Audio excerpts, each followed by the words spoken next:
surprise. One day, in my Facebook meron akong na-meet. She's a very pretty girl na sa akin napalapit. Tinanong ko ang kanyang pangalan at ang kanyang edad. Sa lawak ng aking tanong ay napansin ko agad na di pa siya interesado tungkol sa relasyon. Baka mapagalitan siya, bawal kasi sa kanya yon. Sabi ko naman hindi, depende naman sa iyo kung ano ang nilalaman at kung ano ang gusto mo. Di naman kailangan pakinggan na sinasabi ng iba, basta't ang importante ay masaya tayong dalawa. Pinapangako sa iyo, handa ka na protektahan. Kapag ika'y napasa akin ay hindi kita sasaktan. Ibibigay ko ang lahat, maipadama ko lang. Handa akong magsakripisyo, mapasa akin ka lang. Kaya ako'y nagsusumiga para sa ating dalawa. At sana'y dumating yung araw na mapasakin ka.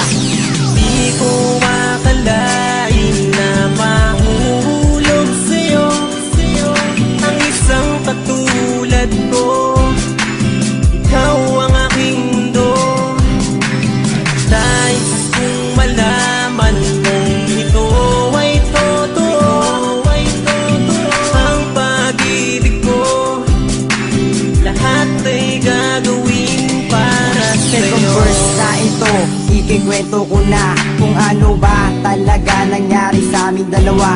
Siya ay aking niligawan at ako'y sinagot.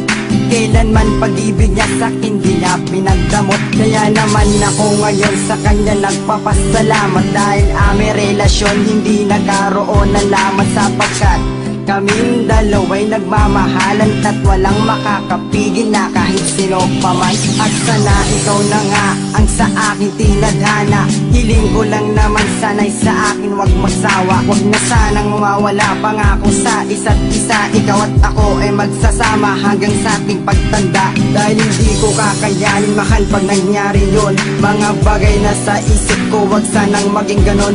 At lagi mong tatandaan ikaw lang ang mahal ko. At nagngangalang Jewin nagpapasalamat sa iyo. Di ko